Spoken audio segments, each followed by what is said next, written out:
బరాబర్ 5 ఏండ్ల కిందట అయోధ్యల రామ మందిరం పనులు చాలైనాయి. ఇటుక సిమెంట్ వాడకుండా మొత్తం రాళ్లతోనే కట్టిండ్రు.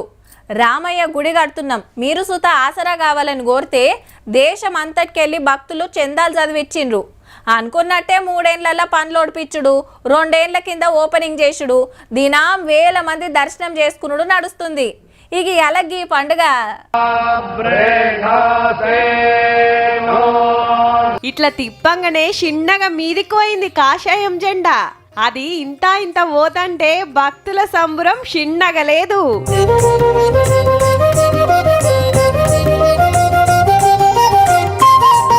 అయోధ్య రామయ్య గుడి మీద ధ్వజారోహణం జరిగింది. గిట్లా అంటే రామ మందిరం గట్టుడు ఒడిచిందని సాటింపేశ కార్యం. ప్రధానమంత్రి మోడీ సారు, ఉత్తరప్రదేశ్ సీఎం యోగి సారు, ఆర్ఎస్ఎస్ పెబ్బ మోహన్ భగవత్ సార్లు వచ్చిండ్రు. దేశం అంతటికెళ్ళి ముఖ్యమైన మఠాధిపతులు, పీఠాధిపతులు, స్వామీజులొచ్చి చూసుకుంటా మురిసిండ్రు. 22 అడుగుల పొడవు, 11 అడుగుల వెడల్పుతోటి జెండా. రాముని సూర్యవంశాన్ని గుర్తు చేస్తట్టు సూర్యుడు. మందార, పారిజాత చెట్లను అంటుగడితే వచ్చిన కోవిదర చెట్టు. ఓంకారాన్ని బంగారు దారంతోటి కట్టిండ్రు.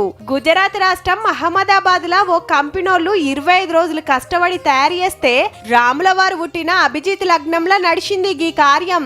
ధర్మధ్వజం జెండానే కాదు, హిందువుల సంస్కృతికి గుర్తు అనుకొచ్చిండు మోడీ సారు.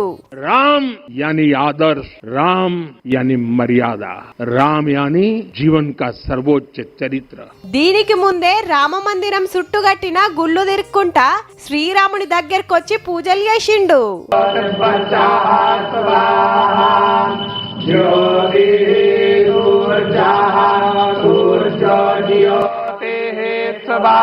రెండేండ్ల కిందటనే గుడి ఓపెన్ చేసిండ్రు గాని మొత్తం పనులు ఇప్పుడు ఒడిచినాయి అన్నట్టు.